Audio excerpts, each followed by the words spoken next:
is it just me, or does it seem like everyone and their brother has a different keto supplement out there right now? It's like they're riding the keto bandwagon. They know keto's hot, so yeah, let's create a supplement and try to market it to people. I get it, okay? But the fact is, with keto, there's only a few key things that you really need. You should be getting adequate nutrients from the food that you're eating if you're doing keto right. So this video is all about the basics. I'm going to give you 7 key supplements that I think that anyone doing the ketogenic diet should be taking in. Okay, and they're more so vitamins and minerals, not even really supplements. Now, of course, you can expand and add upon, and you can add supplements. I'm not saying that supplements are bad. I just want to give you the core that you should be paying attention to. And if the supplements that you use actually have these in them, then more power to you. But let's break them down. Hey, I do want to make sure you hit that red subscribe button and then hit that little bell icon to turn on notifications so you're always locked into my channel with new videos every single day. All right, number 1, and this is in no particular order, magnesium. Magnesium is one of my favorite supplements out there in the universe, simply because it is involved in over 300 different enzymatic processes within the body. Show me another mineral that is that powerful. Now, all minerals are important, but magnesium is like the epicenter for energy, okay?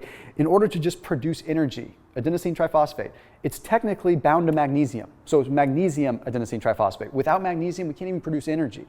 And when you're on a ketogenic diet, because you have low levels of insulin, your kidneys expel water. What that means is you're losing electrolytes, you're losing minerals along with it. So I recommend taking in between 600 to 1,000 milligrams of magnesium throughout the day. Now, I recommend spacing it out if you can, but also get like a chelated form if you can. You can just research different chelated forms. So that means it's going to digest a little bit slower. It's not just going to run right through you literally, because magnesium will do that. So the thing that's the most important to me is that magnesium sort of cancels out calcium. I'm not anti-calcium, but calcium belongs in the bones. It doesn't belong in the blood. Okay, calcium is what is called excitatory. It triggers, for lack of a better word, anxiety. Okay, it is high energy, whereas magnesium is relaxing. So when you look at a cell, usually you have magnesium that sits on the edge of a cell acting as a gatekeeper to keep calcium and energy out, to keep that extra energy out.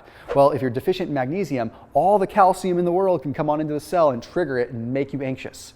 Okay, I'm not trying to classify or diagnose anything, but the point is that magnesium could contribute to a more calm mood, which is something you definitely want when you're on keto. So anyhow, that's a very, very important mineral, which leads me to the next one, vitamin K2. You know, vitamin K2 I recommend getting usually in the ballpark of 300 micrograms. Again, I'm not a doctor, so I can't tell you exactly what to take. This is a general recommendation based on what I would take. Okay, now vitamin K2 you're not going to find in food.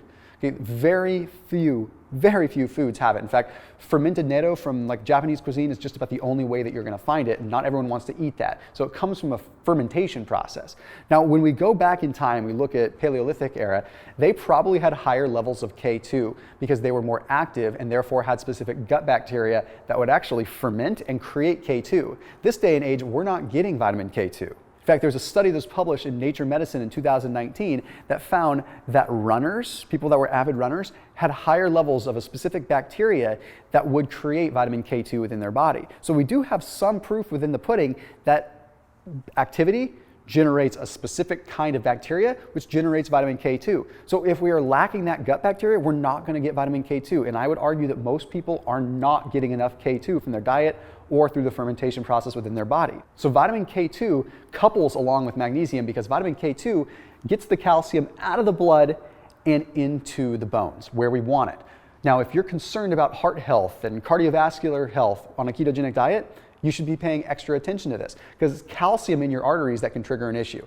It's calcium in your arteries that can mess up your heart. We want that calcium out of the blood into the bones for a lot of different reasons. Now, additionally, it's been found that vitamin K2 can help with insulin sensitivity. Essentially, for lack of a better way of saying it, it makes it so that the food that you eat actually gets into your cells a little bit better. You also want to make sure when you're shopping for any kind of K2 that you get the MK7 form. MK7 has a longer half-life, so it lasts in your body a little bit longer, but also when it goes to the tissues, it's going to break down into the MK4 form anyway.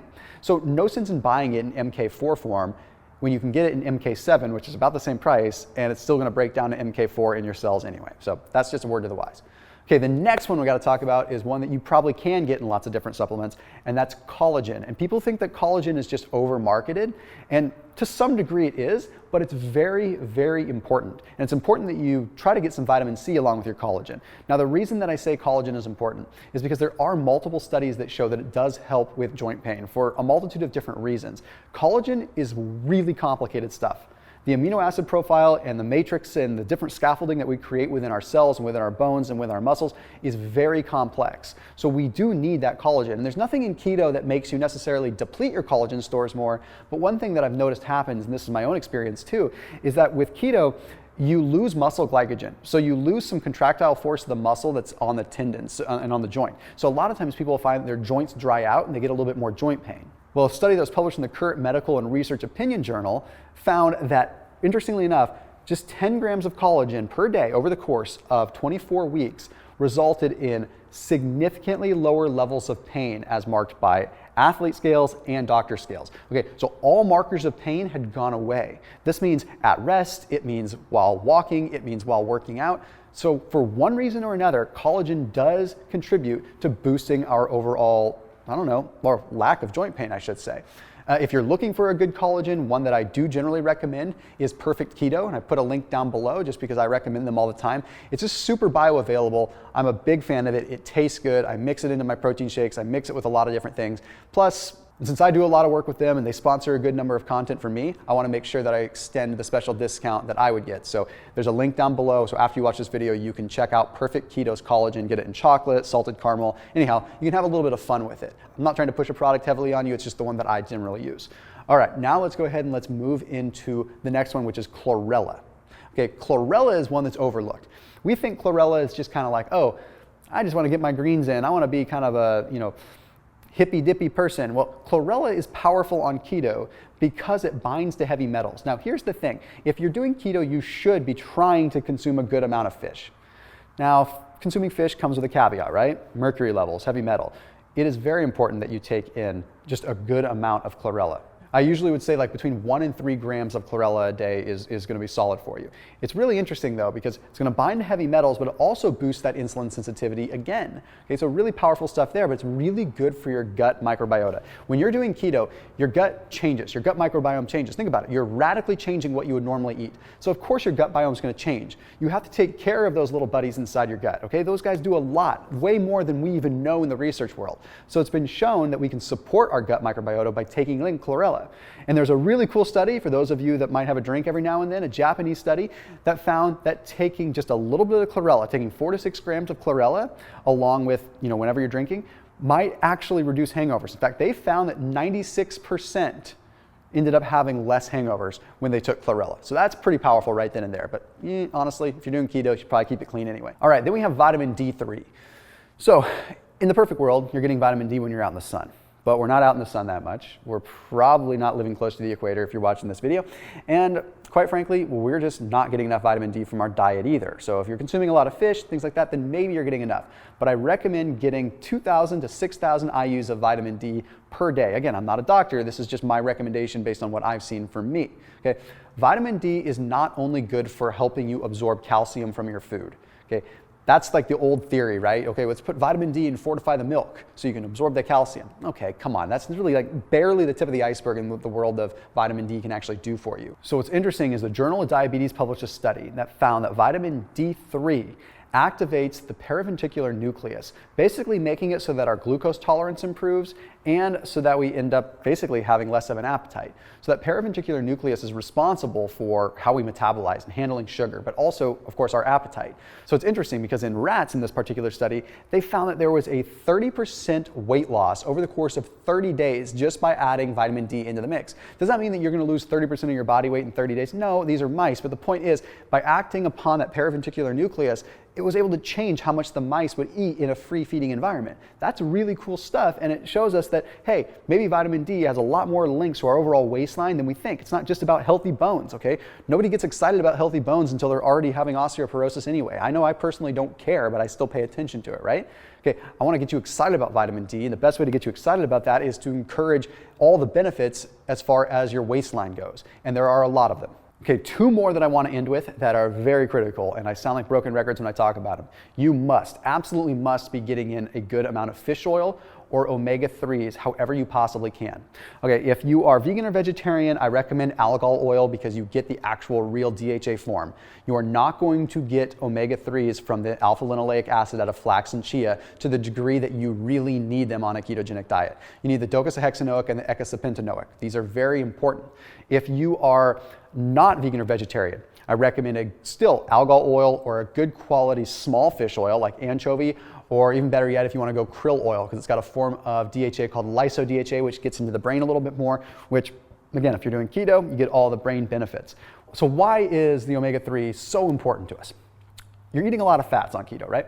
Which means you're probably consuming a lot of canola oil. You're probably consuming a lot of grain-fed meats. You're probably consuming a lot of all these other just oils that are inflammatory, omega-6 fats, right? We're supposed to have a 1-to-1 ratio of omega-3 to omega-6. So think about it this way.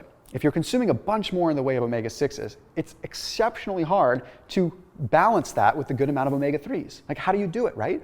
You more or less have to have it in a concentrated form simply because that's the only way that you could get it concentrated enough to counteract all the omega-6s that are probably coming in.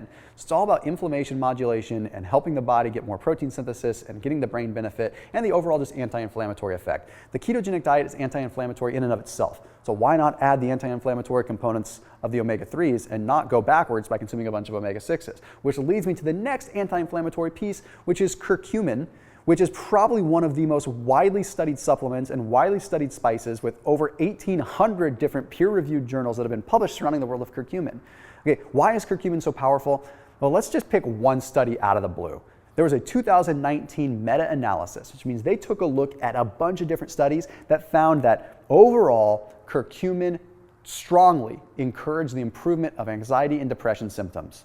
I don't know about you, but I deal with anxiety, and anxiety sucks.